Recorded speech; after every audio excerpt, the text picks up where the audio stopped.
Hi folks, here I am with yet another video talking about my top 10 favorite Star Wars young adult / children's novels. Yes, we're doing them for everything now.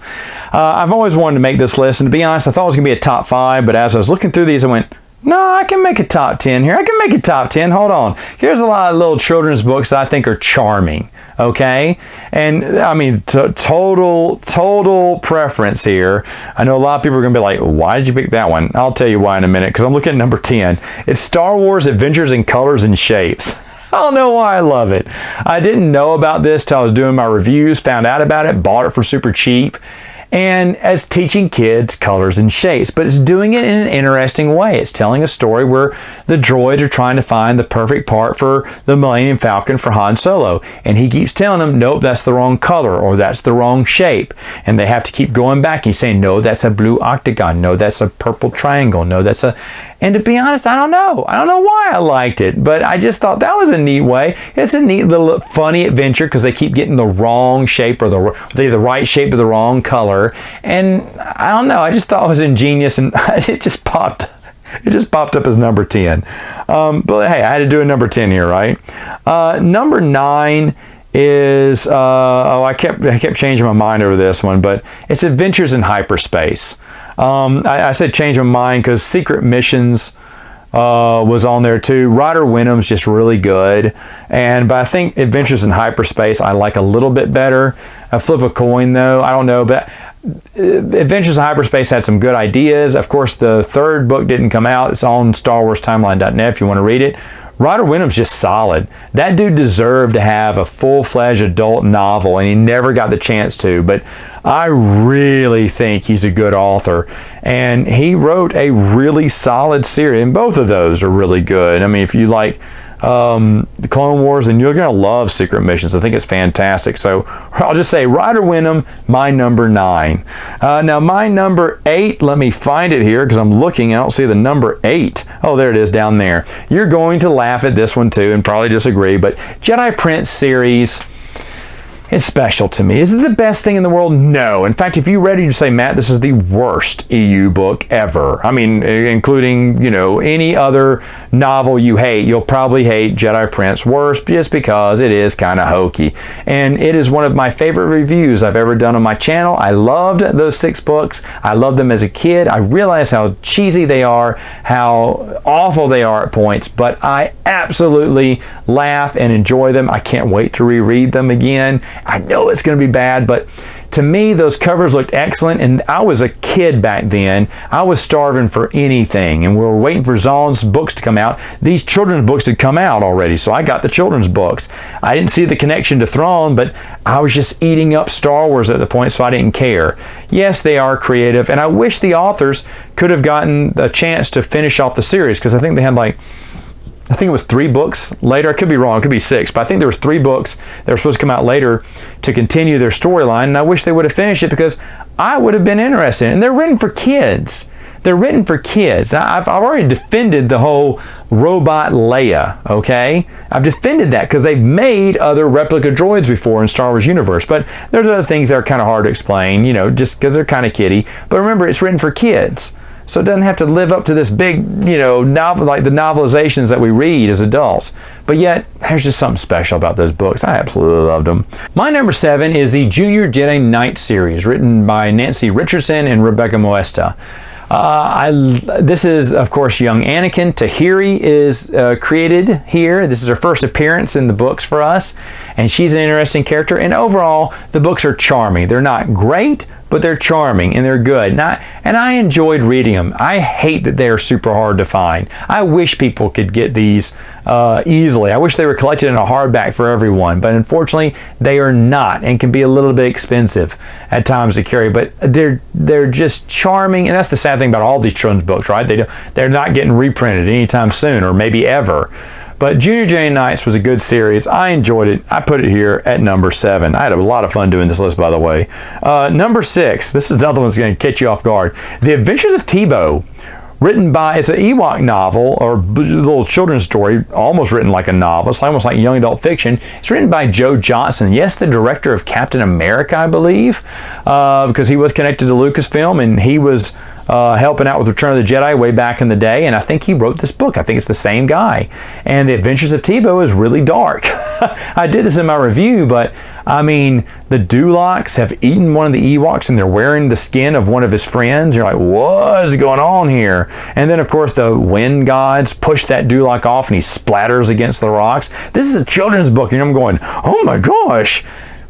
It's a pretty decent read. I like it. So I think it's cheap to get, but it's The Adventures of Tebow. Check it out. My number 6. All right, let's get to some big ones now. Now we're in number 5. Clone Wars, No Prisoners, a young adult book here, and written by my arch nemesis, Karen Traviss. To be honest, I don't like Karen Traviss a lot, but this was a grand slam home run for me. I really thought No Prisoners was good. Yes, it deals with Callistia, and that's probably why I love it so much. And, you know, the surrounding the events and kind of tying things into Children of the Jedi. But I thought for a young adult book, it was a nice surprise, something I wasn't expecting at the Clone Wars. And Karen Traviss did a really good job with it, because she is a good author, regardless of what I think of her or not. She is a good author. But hey, number 5. Who'd have thought I'd be praising Karen Traviss, right? Clone Wars, No Prisoners. That's a great book. My number 4 is Jude Watson, Jedi Quest. Don't worry, I'll get to other one soon enough. Jedi Quest was a continuation of Jedi Apprentice, and it did a really good job, because now Obi-Wan is with Anakin, and it's kind of showing their bond, and Anakin's making a lot of the mistakes that Obi-Wan made as a kid, and it really added a lot of explanation here. Is why did Obi-Wan take on this brat, right? Anakin's kind of a whiny brat. Well, because Obi-Wan made some mistakes too, and he learned a lot from Qui-Gon. So now, some of the adventures from the previous established series are coming back. This is the episode 2 children's series. And Jude Watson, really, some of the characters from the first series come back and get a conclusion. And it's just really interesting to see. I really enjoyed Jedi Quest. And, of course, I'll get to another one later on. But number 3, Galaxy of Fear. John Whitman had the absolute impossible task. He was getting pigeonholed to write a Goosebumps for Star Wars. Goosebumps was selling like hotcakes, and Star Wars goes, we want some of that money, so make a Goosebumps Star Wars where every chapter ends on a cliffhanger, and it turns out to be just a fake red herring most times. And he goes, oh geez.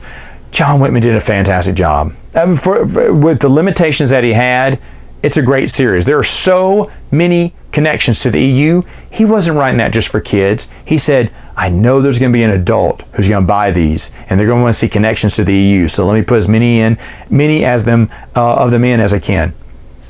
He was right. He was right. Because me reading them was going, 20-something-year-old, and I'm going, whoa, there's a connection. I was getting chills. I loved all the connections John Whitman did.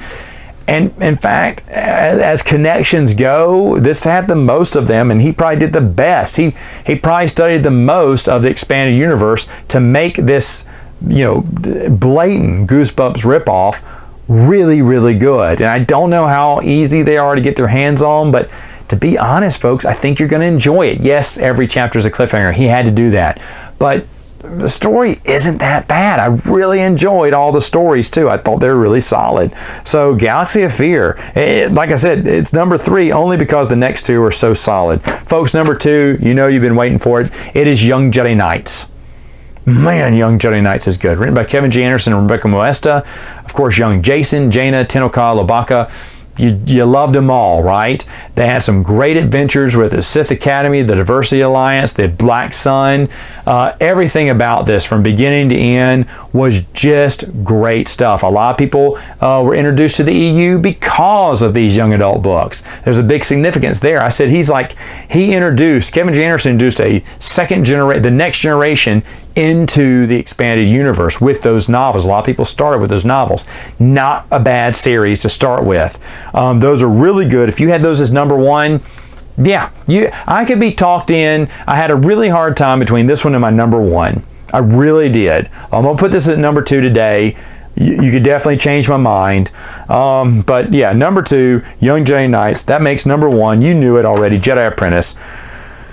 I think Jedi Apprentice I put in there. Well, 1, I absolutely loved the relationship between Qui-Gon and Obi-Wan. I think Jude Watson nailed it. She nailed it, and to be honest, I wasn't interested in prequel books. I wanted to follow post-Jedi stuff, and she made prequel era interesting to me. I thought the stories were great. Xanatos was great. Reading about Qui-Gon's interesting too. His failed apprentice, the reason he won't take Obi-Wan. Obi-Wan, you get to see how he's like a punk little kid. He's always hungry too.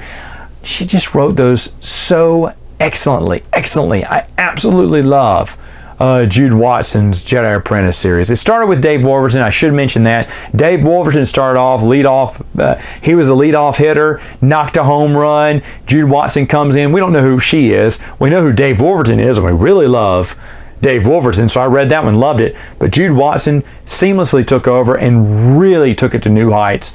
She's an amazing author, and Jedi Apprentice, to me, is the best young adult book out there. Folks, let me know, what young adult books or children's books did you really love? Are there any that I didn't mention that you love too? Because you could convince me, because I think children's books are very charming in that way, that they're just kind of simple, but if you can get a decent story, bravo to you. Not that you're dropping your expectations, because a lot of this stuff, like Young Jedi Knights, Jedi Apprentice, Jedi Quest, all those hold up to me against these novels here. They could beat a lot of the novels in the expanded universe, to be honest. It's such good storytelling.